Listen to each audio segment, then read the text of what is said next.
Alors, bienvenue, toujours avec Vincent Michaud. On va faire maintenant dans nos notes de course qui devraient être à la page 7 de votre cahier de notes de course, selon encore une fois les versions d'une année à l'autre qui peuvent varier. C'est la page qui concerne la soustraction de polynômes. La soustraction qui est juste ici entre mes deux polynômes, ou je pourrais les appeler les deux binômes.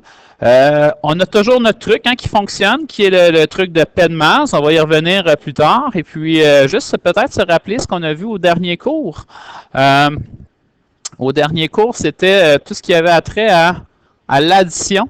Je vais le marquer ici. Moi, je vais me faire un petit tableau. Alors, l'addition et la soustraction en algèbre, ça fonctionne exactement de la même façon. C'est-à-dire, on s'était dit qu'on devait regrouper les termes semblables. Juste avant d'aller plus loin, qu'est-ce qu'un terme semblable? Ça prend deux conditions. Je vais les marquer en vert pour bien faire ressortir. Qu'est-ce qu'un terme semblable? Ça prend deux conditions. Alors, ça prend les mêmes exposants. Alors, je vais le marquer de haut en bas puisque je manque de place. Même exposants. Ainsi que les mêmes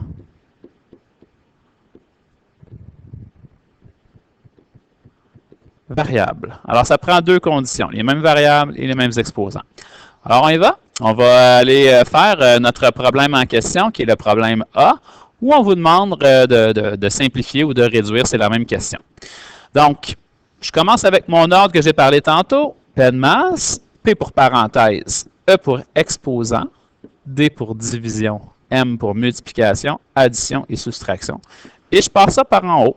Donc, parenthèse. À l'intérieur de la première parenthèse, il y a des additions et des soustractions. Ce qui veut dire que si je me réfère à mon tableau, si je veux additionner et soustraire, ça me prend des termes semblables.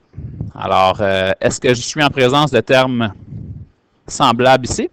Ça me prend les mêmes variables. C'est tentant de dire que x et x sont pareils ou semblables. Oui, pour l'instant, mais si je regarde l'exposant, j'ai un exposant 2, tandis qu'ici, je n'ai pas d'exposant. Alors, ce ne sont pas des termes semblables. Je ne peux pas rien faire à l'intérieur de ma première parenthèse. Même chose pour la deuxième parenthèse, soustraction-addition, mais pas de termes semblables, alors je suis bloqué. C'est à ce moment-là que je vais voir entre les deux parenthèses s'il y a une soustraction. Petit cas spécial, lorsqu'il y a une soustraction, ce qu'on doit faire, c'est qu'on doit absolument inverser la soustraction pour une addition. Et puisque je fais ça, je suis en train de changer les données du problème, je dois compenser à quelque part, c'est-à-dire que je vais prendre la deuxième parenthèse et je vais devoir inverser chacun des signes, des termes qui s'y trouvent. Alors ici, j'ai trois termes, je vais devoir inverser les trois signes. Je commence avec le 3 qui est positif, il va devenir négatif. Négatif 3x2. Le moins 9 va devenir plus 9x. Et le plus 7 va devenir moins 7. J'ai donc terminé de modifier mon problème. Je peux venir en avant de dans la première parenthèse et venir modifier, mais bien retranscrire les données que je n'ai pas touchées. Donc, toute la première parenthèse, je la recopie. Comme ça. Et par la suite, si je regarde maintenant entre mes deux parenthèses, qu'est-ce que j'ai? J'ai une addition. On a vu lors de la page précédente qu'est-ce qu'on doit faire avec une addition. On peut se référer à nos notes de cours. Ici, qu'est-ce que je fais lorsque je suis en présence d'une addition? Je dois regrouper les termes semblables. Alors, est-ce que j'ai des termes semblables? Mais j'en ai pas dans la première parenthèse. J'en ai pas dans la deuxième. Mais je peux passer maintenant d'une parenthèse à l'autre afin de les regrouper. C'est ce que je vais faire. Et on se faisait un petit code de couleur, si vous vous souvenez bien. Soit un code de couleur ou soit un code de forme, ce n'est pas important. Je vais y aller cette fois-ci avec des couleurs. Alors, j'ai des x2 avec des x2. Alors, je vais avoir dans ma réponse des x2, mais cette fois-ci, je vais en avoir 5 plus moins 3 qui va me donner 2x2. Et je recommence avec les x. Alors, j'ai moins 4x. C'est important de bien venir encadrer le moins ici devant. Avec plus 9x, je vais avoir donc des x dans ma réponse et je vais en avoir 5.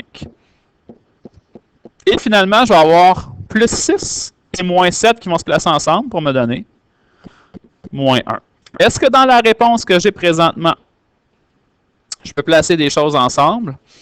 Des termes semblables, en fait, ben non, il n'y en a plus. Là. Les deux premiers ne sont pas semblables puisqu'ils n'ont pas le même exposant. Alors, ma réponse finale, je l'ai obtenue. 2x2 plus 5x moins 1. J'en fais un second avec vous.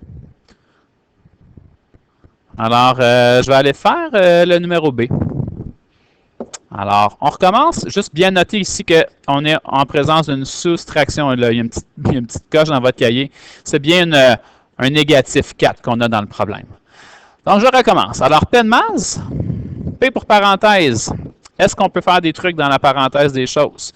Dans la première parenthèse, je n'ai pas de terme semblable, je ne peux rien faire. Dans la deuxième, je n'ai pas de terme semblable, je ne peux rien faire. Alors, il n'y a rien à faire ici. P pour exposant, on parle d'exposant qui serait à l'extérieur des parenthèses, soit ici ou là.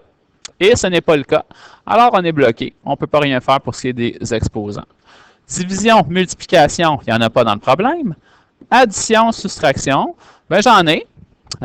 J'ai une soustraction ici et j'ai une addition. Alors, on va les faire, on va les traiter comme il faut. On vient de tout juste de voir que la soustraction, on doit lui faire particulièrement attention lorsqu'il y a une soustraction dans un problème.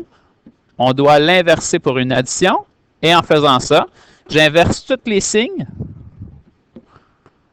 des termes qui suivent dans la parenthèse. Lorsque la parenthèse se ferme, j'arrête de changer les signes. Alors, c'est pour ça que ici, je vais changer seulement ces trois termes-là. 1, 2 et 3. Et je ne toucherai pas au plus 6AB2 qui est à l'extérieur, lui, de la parenthèse, qui n'est pas affecté là, par la soustraction. Alors, je change mes signes. Je vais donc avoir plus 4A2, plus 8AB2, ainsi que moins 7. Je ferme la parenthèse et prends le temps de recopier tout le reste du problème qu'on n'a pas touché encore. 6AB2. Et en avant, on avait 7AB2 plus 5. Parfait. Maintenant, si je regarde dans mon problème, il me reste que des additions. Alors, quand il me reste que des additions, c'est signe que je peux passer d'une parenthèse à l'autre. Et faire ce qu'on a vu dans les notes de cours, c'est-à-dire regrouper les termes semblables. Comme je vous avais marqué dans le petit tableau là, qui est juste à votre gauche. Alors, on regroupe les semblables. J'ai 7AB2 qui va être avec 8AB2, ainsi que 6AB2. Ça va donc me donner encore une fois des AB2. Par contre, je vais en avoir 7 plus 8 plus 6. Je vais donc en avoir 21. J'ai plus 5 avec moins 7 qui sont semblables pour me donner moins 2. J'ai aussi finalement le 4A2 qui va s'en venir dans la réponse. Alors, plus 4A2. Alors maintenant, cette petite étape qui nous restera à faire, on vérifie si on a encore des termes semblables, ce qui n'est pas le cas. Alors, j'aurai ma réponse. Et pour que ça soit vraiment là, idéal comme réponse, il faudrait la placer en ordre de degré. On a vu ça dans les cours précédents. Le premier terme, le deuxième terme et le troisième terme. Le premier terme est degré 3. Vous pouvez voir dans vos notes de cours, là, dans la première page des notes, qu'est-ce que c'est que les degrés.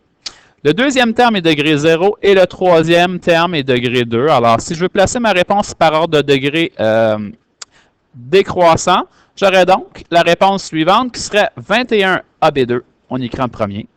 La deuxième chose qu'on écrirait, vu qu'on écrit en ordre de degré décroissant, c'est 4A2. Et le dernier, c'est moins 2. Voilà comment on fait des soustractions de polynômes. Évidemment, l'explication est assez rapide, mais vous pouvez revisionner la vidéo, évidemment, le nombre de fois que vous le souhaitez. Je vous remercie beaucoup et vous souhaite une bonne journée.